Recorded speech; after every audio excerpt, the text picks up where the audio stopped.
Hello friends, welcome to Kannan info Tamil. நம்ம இன்னைக்கு என்ன டாபிக் பார்க்க போறோம் அப்படின்னா, சமீபத்துல இந்தியா ரஷ்யாவிடமிருந்து TU-160 supersonic strategic heavy bomber விமானங்களை வாங்க இருப்பதா செய்திகள் வெளிவந்தன. ஆனா அந்த செய்தியில ஒரு சிறிய மாற்றம் இருக்கு. அதாவது இந்தியா இந்த TU-160 ஸ்ட்ராட்டஜிக் ஹெவி பாமர் விமானங்களை லீஸுக்கு தான் வாங்க போறாங்க.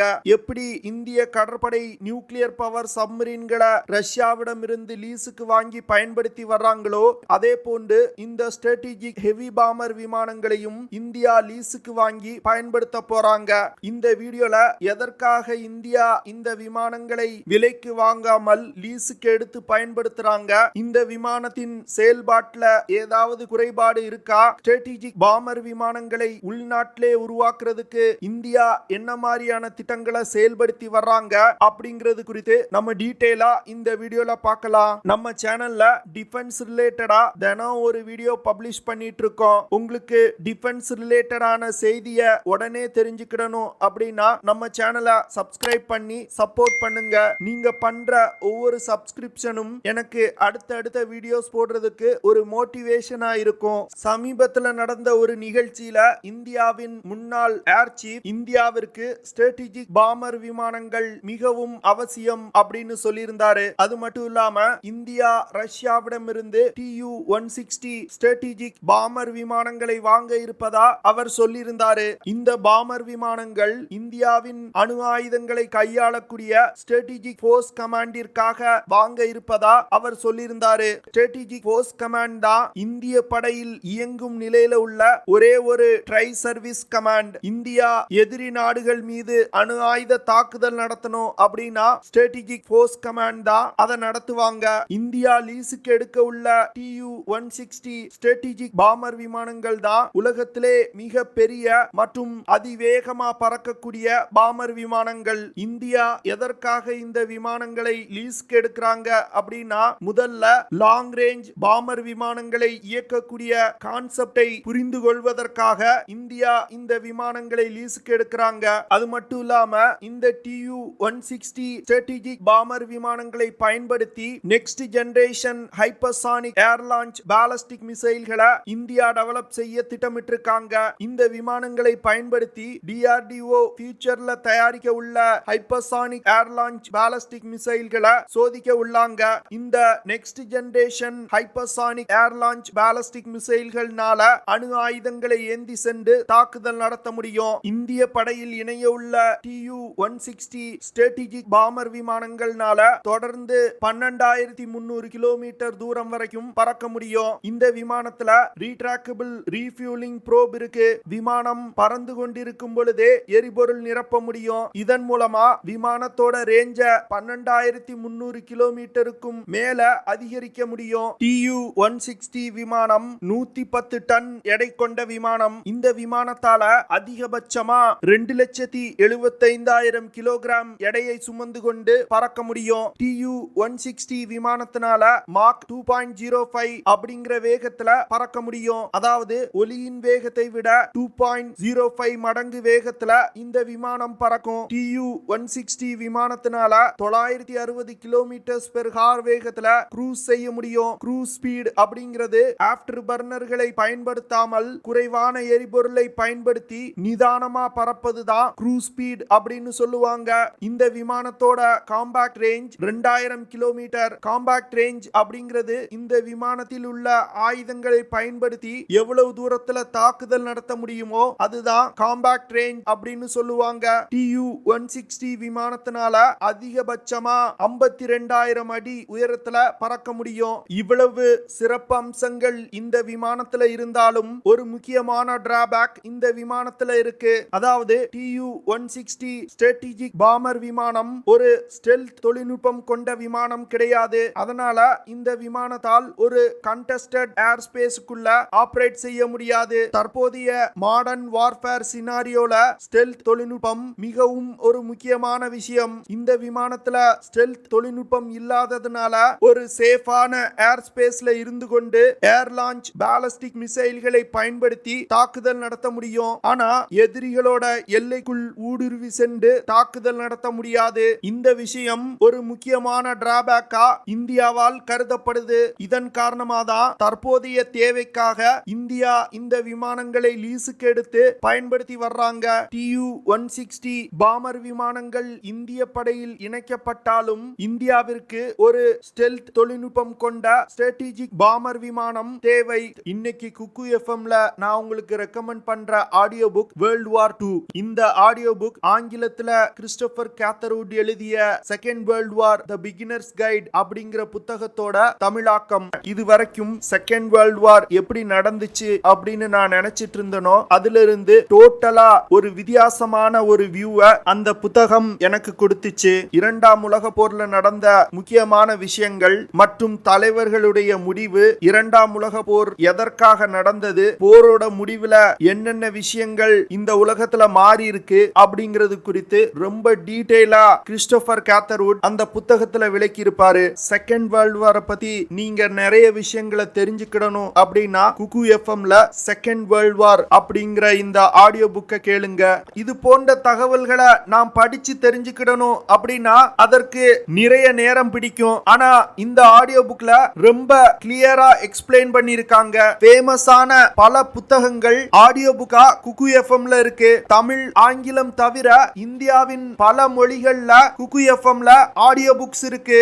சிலருக்கு தங்களுடைய நாலேஜை டெவலப் பண்ணிக்கிறதுக்கு ஆசை இருக்கும். ஆனா அவங்களுக்கு புத்தகங்கள் படிப்பதற்கு நேரம் இருக்காது. அப்படி இருக்கக்கூடிய நபர்களுக்கு குக்கு எஃப்எம் ஒரு நல்ல ஆப்ஷன். இதுல சிறப்பான விஷயம் என்ன அப்படின்னா நீங்க எந்த ஒரு வேலையும் செஞ்சுக்கிட்டு ஒரு பாட்டு கேட்கிற மாதிரி ஒரு புக்கை ஆடியோ ஃபார்மேட்ல கேட்டு முடிக்கலாம். குக்கு எஃப்எம் இந்தியாவிலே உருவாக்கப்பட்ட one of the leading audio book app. Kuku எஃப்எம்ல 5000 மணி நேரத்திற்கும் மேலான கண்டென்ட் இருக்கு. குக்கு எஃப்எம் ஓட லிங்கை நான் டிஸ்கிரிப்ஷன்ல கொடுத்திருக்கேன். பிளே ஸ்டோர்ல செக் பண்ணி பாருங்க. இதுக்கு 4.5க்கு மேல ரேட்டிங் இருக்கு. ஒரு புக்கை நீங்க வாங்கி படிக்கணும் அப்படின்னா குறைஞ்சது 300ல இருந்து 500 ரூபாய் வரைக்கும் செலவாகும். ஆனா குக்கு எஃப்எம் ஓட ஒரு வருட சப்ஸ்கிரிப்ஷனே வெறும் 399 ரூபாய் தான். 399 ரூபாய்க்கு எக்கச்சக்கமான பிரபலமான புக்ஸோட ஆடியோ புக்ஸ் மற்றும் சமரிஸ கொடுக்கறாங்க. இதுல நம்ம சேனல் சப்ஸ்கிரைபர்ஸ்க்கு ஒரு ஆஃபர் இருக்கு. கண்ணன் 50 அப்படிங்கிற ப்ரோமோ கோட யூஸ் பண்ணீங்க அப்படின்னா 399 ரூபாயில 50% டிஸ்கவுண்ட் பண்ணி வெறும் 199ல ஒரு வருடத்துக்கு எல்லா புக்ஸையுமே நீங்க கேட்கலாம். இந்த ஆஃபர் முதல் 250 நபர்களுக்கு மட்டும்தான். சோ இந்த சான்ஸை மிஸ் பண்ணிராதீங்க. ப்ரோமோ கோட் மற்றும் லிங்கை நான் டிஸ்கிரிப்ஷன்ல கொடுக்கிறேன். ஸ்டெல்த் தொழில்நுட்பம் கொண்ட ஸ்ட்ராட்டஜிக் பாமர் விமானங்களை உருவாக்குறதுக்கு இந்தியா ரகசியமா திட்டமிட்டு இருக்காங்க அப்படின்னு டிஃபென்ஸ் எக்ஸ்பர்ட்ஸ் சொல்றாங்க. அதாவது சமீபத்துல இந்தியா ஸ்விஃப்ட் UAV-ய வெற்றிகரமா சோதனை பண்ணாங்க. இந்த ஸ்விஃப்ட் UAV பார்ப்பதற்கு அமெரிக்காவின் B2 ஸ்டெல்த் பாமர் போன்றே இருக்கு. இந்தியா உருவாக்கி இருக்கிற Swift UAV flying wing configuration கொண்டது. ஃப்ளையிங் விங் கான்ஃபிகரேஷன் தான் ஸ்டெல்த் தொழில்நுட்பம் கொண்ட ஸ்ட்ராட்டஜிக் பாமர் விமானங்களை உருவாக்குறதுக்கு அதிகமா பயன்படுத்தப்பட்டு வரும் டிசைன். ஸ்ட்ராட்டஜிக் பாமர் விமானங்கள்ல ஃப்ளையிங் விங் கான்ஃபிகரேஷனை ஃபாலோ பண்றதுக்கு முக்கியமான காரணம் இந்த டிசைன்ல மிகவும் குறைவான ரடார் கிராஸ் செக்ஷன் இருக்கும். இதன் மூலமா இந்த விமானங்களை எந்த ஒரு ரடாராலும் எளிதில் கண்டுபிடிக்க முடியாது. அது மட்டும் இல்லாம சாதாரண விமானத்தில் இருப்பது போல் ஃபியூஸ்லாஜ் இருக்காது. அதனால அதிகமான எரிபொருள் மற்றும் ஆயுதத்தை இந்த ஃப்ளையிங் விங் கான்ஃபிகரேஷன் கொண்ட விமானங்கள்ல எடுத்து செல்ல முடியும். இந்தியா உருவாக்கி இருக்க ஸ்விஃப்ட் UAV 1 டன் எடை கொண்டது. ஸ்விஃப்ட் UAV 4 மீட்டர் நீளமும் 5 மீட்டர் விங் ஸ்பேனும் கொண்டது. ஸ்விஃப்ட் விமானத்தை பறக்க வைப்பதற்கு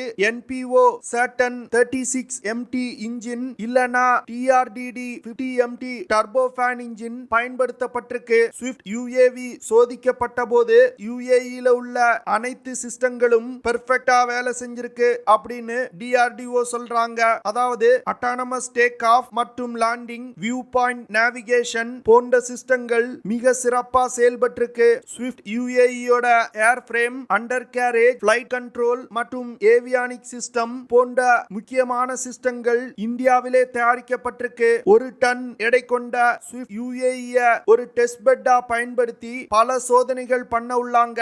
இந்த சோதனைகள்ல கிடைக்கும் ரிசல்ட்டை பயன்படுத்தி 13 முதல் 14 டன் எடை கொண்ட காத்தக் UCAV-க்களை இந்தியா டெவலப் செய்ய செய்ய உள்ளாங்க.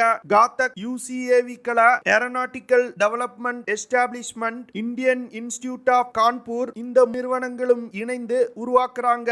காத்தக் UCAV ஸ்டெல்த் தொழில்நுட்பம் கொண்ட அன்மேன் காம்பாக்ட் ஏரியல் வெஹிக்கிள். இந்த Ghatak drones, cruise missiles, bombs, precision guided units போன்ற ஆயுதங்களை எடுத்து சென்று தாக்குதல் நடத்தும் வகையில வடிவமைக்கப்பட உள்ளது. இந்தியா ஏற்கனவே டெவலப் செஞ்சிருக்க ஸ்விஃப்ட் UAV-ய காத்தக் ட்ரோனோட டெஸ்ட் பெட்டா மட்டும் பயன்படுத்தாமல் இந்த ட்ரோனை செப்பரேட்டா இந்தியா டெவலப் செய்ய உள்ளாங்க.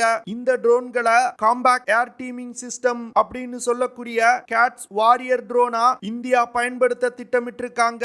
எப்படி ஒரு டன் எடை கொண்ட ஸ்விஃப்ட் UAV-ய ஸ்கேல பண்ணி 13 முதல் 14 டன் எடை கொண்ட காத்தக் UCAV-யா இந்தியா டெவலப் செய்ய உள்ளாங்களோ, அதே போன்று 14 டன் எடை கொண்ட காத்தக் UCAV-ய இந்தியா 100 டன் எடை கொண்ட ஸ்டெல்த் பாமர் விமானமா ஸ்கேல பண்ண போறாங்க அப்படின்னு டிஃபென்ஸ் எக்ஸ்பர்ட்ஸ் சொல்றாங்க. இந்தியாவின் ஸ்டெல்த் பாமர் விமானங்களுக்காக தான் காவேரி இன்ஜினை இந்தியா டெவலப் செஞ்சு வந்துகிட்டு இருக்காங்க அப்படின்னு சொல்றாங்க.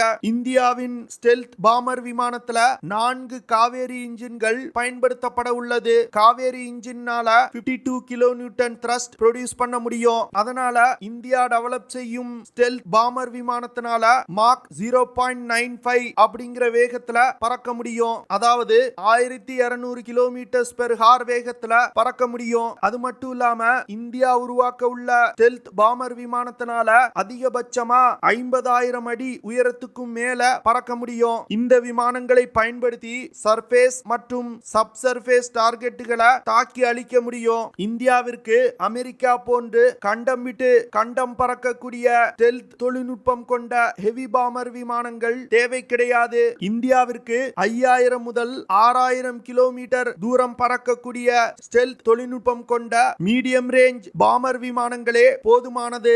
ஏன்னா இந்தியா ஸ்டெல்த் பாமர் விமானங்களை சீனாவுக்கு எதிராக பயன்படுத்துவதற்காக தான் உருவாக்கி வர்றாங்க. அதனால 5000 முதல் 6000 கிலோமீட்டர் ரேஞ்சே போதுமானது. இந்தியா வெற்றிகரமா ஸ்விஃப்ட் UAV-ய டெவலப் செய்து சோதிச்சிட்டாங்க.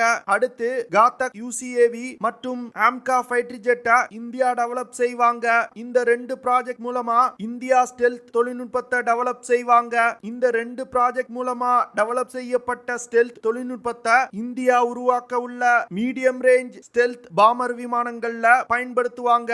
ஸ்டெல்த் பாமர் விமானங்களை உருவாக்குறதுக்கு இந்தியா இன்னும் சில தொழில்நுட்பங்களை டெவலப் செய்ய வேண்டியது இருக்கு. சில தொழில்நுட்பங்களை வெளிநாட்டு நிறுவனங்களிடமிருந்து இந்தியா வாங்க திட்டமிட்டிருக்காங்க. இந்திய கடற்படை மற்றும் விமானப்படை எப்படி 83 தேஜஸ் விமானங்களை படையில் இணைக்க முன்வந்தாங்களோ, அதே போன்று 24 முதல் 36 ஸ்ட்ராட்டஜிக் பாமர் விமானங்களை படையில் இணைக்க முன்வரணும். அப்படி முன்வந்தாங்கன்னா இந்தியாவின் ஸ்டெல்த் பாமர் விமானம் ப்ராஜெக்ட் வேகம் எடுக்கும். ஓகே ஃப்ரெண்ட்ஸ், நம்ம வீடியோவோட நிறைவு பகுதிக்கு வந்துட்டோம். இதெல்லாம் தான் நான் உங்ககிட்ட ஷேர் பண்ணணும் அப்படின்னு நினைச்ச விஷயங்கள். ஐ ஹோப் நான் ஷேர் பண்ண விஷயங்கள் உங்களுக்கு பிடிச்சிருக்கும்னு நினைக்கிறேன். அப்படி பிடிச்சிருந்துச்சுன்னா ஷேர் பண்ணுங்க, லைக் பண்ணுங்க, கமெண்ட் பண்ணுங்க. மறக்காம நம்ம சேனலுக்கு சப்ஸ்கிரைப் பண்ணுங்க. அப்படியே அந்த பெல் நோட்டிபிகேஷனை கிளிக் பண்ணி ஆல்ங்கிற ஆப்ஷனை எனேபிள் பண்ணிக்கங்க. See you in the next video. Jai Hind.